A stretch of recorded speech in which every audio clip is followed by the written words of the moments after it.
보통 그 제국의 붕괴나 국가의 몰락을 떠올리면 하늘에서 거대한 운석이 떨어지거나 막 압도적인 외세의 침공으로 하루아침에 모든 게 박살나는 약간 그런 할리우드 영화 같은 스펙터클을 상상하기 쉽잖아요. 그렇죠. 우리는 그 시각적으로 아주 강렬한 파국, 그러니까 모든 것이 선명하게 무너져 내리는 극적인 찰나를 기대하는 경향이 있죠. 그런데 오늘 우리가 함께 파헤쳐 볼 이 오랜 기록, 고대 중동의 텍스트인 열왕기상 14장을 들여다보면 진짜 붕괴는 그렇게 요란하게 오지 않더라고요. 네. 겉으로는 여전히 번지르르하게 서 있는데 속은 이미 완전히 썩어 문드러져서 텅 비어버린 상태인 거죠. 맞아요. 마치 그 화려한 연극 무대 뒤편에 숨겨진 막 낡고 부서진 합판을 보는 것 같달까요? 지금 이 시간 이 대화를 듣고 계신 당신을 우리의 세 번째 참석자로 따뜻하게 환영합니다. 자, 이 내용을 오늘 하나씩 풀어봅시다. 좋습니다. 오늘 우리가 탐구할 핵심 배경은 이스라엘 역사상 가장 극적인 분열의 시기입니다. 지혜와 부의 상징이었던 솔로몬 왕이 죽고 나서 그 거대했던 국가가 하루아침에 북이스라엘과 남유다로 두 동강이 난 직후의 이야기거든요. 네, 북쪽은 쿠데타로 떠오른 여로보암이, 남쪽은 정통 후계자인 르호보암이 차지하게 되잖아요. 오늘 탐구의 미션은 바로 이 두 라이벌 왕이 통치 아래서 국가가 어떻게 쇠퇴해가는지 그 이면을 파헤쳐 보는 겁니다. 네, 이건 단순한 전쟁 기록이 아닙니다. 권력을 유지하기 위해서 인간이 어디까지 자신을 속이고 타협하는지를 보여주는 뭐랄까 아주 비극적인 심리전이 생생하게 담겨 있습니다. 진짜 웬만한 정치 스릴러나 막장 드라마보다 훨씬 흥미롭더라고요. 먼저 시선을 북이스라엘 쪽으로 좁혀서 시작해보죠. 여로보암 왕에게 아주 치명적인 위기가 닥칩니다. 아들 아비야가 심한 병에 걸린 거예요. 고대 왕조에서 후계자가 위독하다는 건 곧 국가 권력 기반 자체가 붕괴된다는 걸 암시하거든요. 그래서 여로보암이 다급하게 실로의 선지자 아히야에게 사람을 보냅니다. 과거에 자기가 왕이 될 거라고 예언해줬던 사람이죠. 그런데 여기서 공식 사절단을 보내는 게 아니라 자기 아내를 직접 은밀하게 보내잖아요. 게다가 아주 기묘한 작전을 지시하죠. 맞습니다. 아내에게 변장을 하라고 지시합니다. 완전히 다른 사람인 척 신분을 숨기라는 거였죠. 손에는 떡 10개랑 과자랑 꿀 한 병을 들려보내고요. 그러니까 금은보화가 아니라 그냥 아주 소박한 시골 촌부의 성물처럼 세팅을 한 건데 저는 여기서 진짜 헛웃음이 났거든요. 어떤 부분에서 그렇게 느끼셨나요? 아니 선지자 아히야가 당시에 나이가 너무 많아서 앞을 전혀 보지 못하는 상태였잖아요.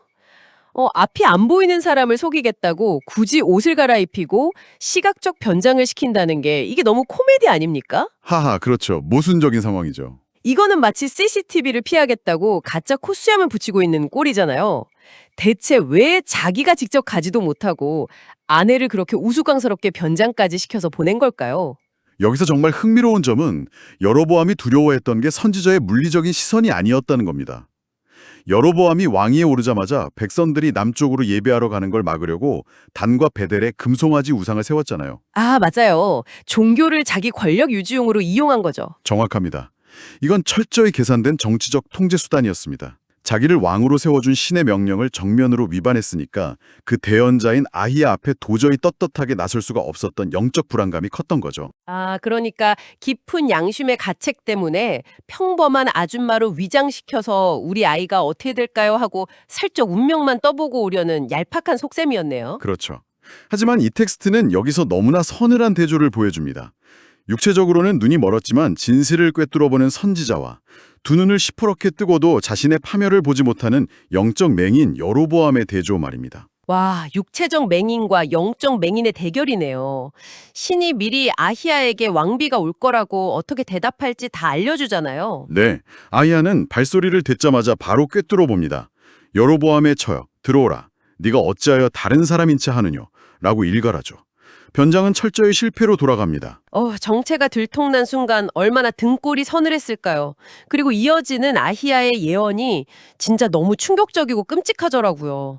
여로보암 집안 남자는 걸음 쓸어버리듯 멸망할 거라고 선언하잖아요. 맞습니다. 성에서 죽으면 개가 먹고 들에서 죽으면 새가 먹을 것이라는 가장 흉한 저주를 내립니다. 백성들 역시 갈대처럼 뽑혀서 흩어질 거라고 국가적 파국까지 예언하죠. 그런데 제가 이 기록을 파고들면서 도저히 납득이 안 가는 대목이 있었어요. 병든 아이의 운명 말인데요. 아내가 성문에 발을 들이는 순간 그 아이가 죽을 거라고 하잖아요. 네, 아이의 죽음이 예고되는 비극적인 순간이죠. 그런데 놀랍게도 그 병든 아이만 유일하게 제대로 묘실에 묻힐 거라고 합니다. 왜냐하면 여로보암 집안에서 오직 그 아이에게서만 신을 향한 선한 뜻이 발견되었기 때문이라면서요. 실제로 아내가 짐에 도착하자 아이는 바로 죽고 온 이스라엘이 슬퍼하며 장사를 지냅니다.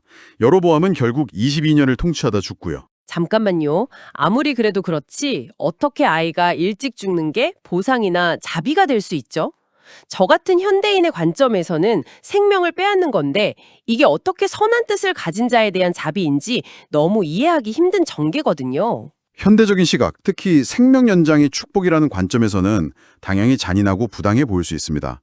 하지만 우리는 고대 중동 사회가 죽음과 명예를 어떻게 다루었는지 그 맥락을 봐야 합니다. 아, 당시의 문화적 배경이 현대와 완전히 달랐다는 말씀이시죠? 네, 고대 사회에서 시신이 매장되지 못하고 짐승에게 먹히는 건 단순한 죽음이 아니라 완전한 명예의 상징적 소멸을 뜻하는 끔찍한 공포였습니다. 그러니까 다가올 참혹한 사륙과 수치스러운 몰락을 겪기 전에 온 백성의 애도 속에 명예롭게 묻히는 게 오히려 나은 거였다는 건가요? 정확합니다. 지옥 같은 가족의 침극을 눈앞에서 보지 않도록 신이 미리 피신시킨 개념에 가깝죠. 그 끔찍한 시대적 세계관 안에서는 이게 신이 베푸는 가장 슬프지만 확실한 자비였던 겁니다. 와, 역사적 맥락을 대입하니까 완전히 다르게 이해되네요. 다가올 몰락을 피하는 유일한 자비였군요. 그렇다면 북이스라엘이 이렇게 엉망진창이라면 정통성을 가진 남유다는 달랐을까 궁금해지는데요. 남쪽으로 시선을 돌려보면 많은 분들이 정통성에 기대를 걸지만 대답은 철저하게 아니다입니다. 맞아요. 솔로몬의 아들 르호보암이 유다를 다스리는데 조상들보다 더 뛰어난 악을 행했다고 기록되어 있더라고요. 산당과 우상에 아세라 목상까지 세우고요. 심지어 성전 창기들, 즉 남색하는 자들까지 생겨나며 이방 민족들의 가증한 관행을 그대로 이식합니다. 요로보암과 르호보암 사이에는 전쟁도 끊이지 않았고요. 여기서 상황이 진짜 흥미로워지는데요. 가장 지혜롭고 찬란했던 솔로몬 시대 직후에 어떻게 국가가 단숨에 이렇게 우상숭배의 온상으로 타락할 수 있는지 정말 경악스럽거든요. 그 해답을 찾으려면 텍스트의 디테일을 봐야 합니다. 르호보암의 어머니 이름이 나아마인데 그녀가 암몬 사람이라는 사실이 2번이나 반복해서 기록되어 있죠. 저도 그게 너무 눈에 띄더라고요. 굳이 암몬 사람이라는 걸 2번이나 강조한 이유가 있겠죠. 이것을 더 큰 그림과 연결해 본다면 솔로몬 시대의 무수한 정략 결혼이 원인이었습니다. 이방 문화와 종교가 궁전 중심으로 유입된 결과가 르호보암 세대에 와서 국가적 정체성 상실로 만개한 거죠. 아, 그러니까 과거의 화려한 영광에 취해 있는 동안 내부는 걷잡을 수 없이 썩어 들어가고 있었던 거네요. 북이스라엘만 붕괴된 게 아니라 분열된 두 국가를 관통하는 시스템적 타락이었던 거군요. 그렇습니다. 남유다의 이런 영적 정치적 빈곤 상태를 완벽하게 보여주는 은유적인 사건이 바로 뒤이어 터집니다. 네. 르호보암 5년에 애구방 시삭이 예루살렘을 침공해 오잖아요. 이때 성전과 왕궁 보물들을 싹 다 약탈당하는데 솔로몬이 만들었던 그 유명한 금 방패들까지 전부 빼앗겨 버리더라고요. 그 금방패는 단순한 방어 무기가 아니었습니다. 솔로몬 제국의 엄청난 국력과 잃어버린 찬란한 영광, 그 자체를 상징하는 핵실 자본이었죠. 국고가 텅 빈 거잖아요. 그러면 정상적인 리더라면 내실을 다지고 국방을 정비해야 하는데 르호보암이 여기서 진짜 황당한 짓을 하더라고요.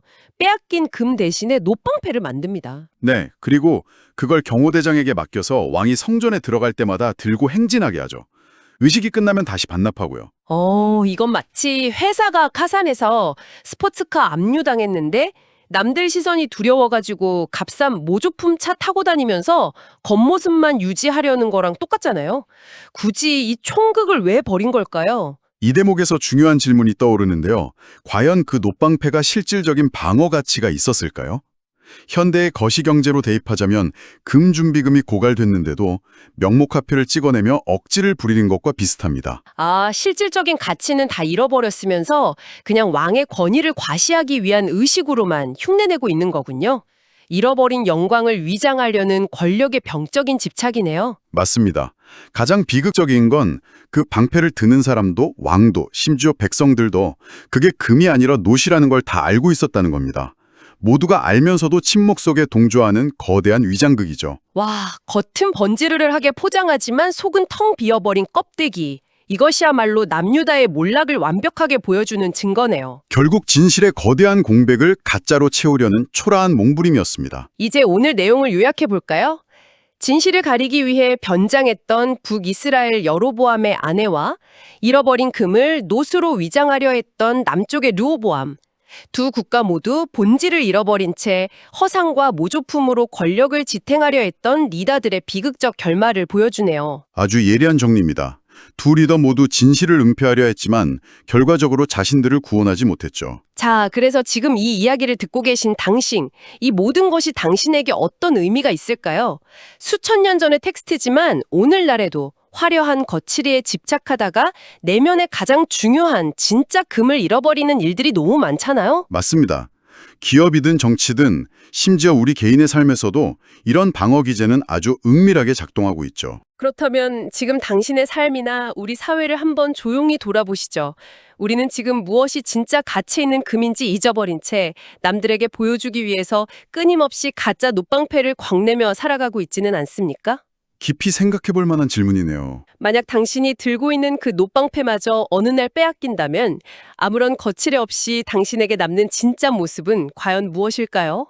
이 묵직한 질문을 남기며 오늘의 심층 탐구는 여기서 마치겠습니다. 끝까지 함께해 주신 여러분, 감사합니다.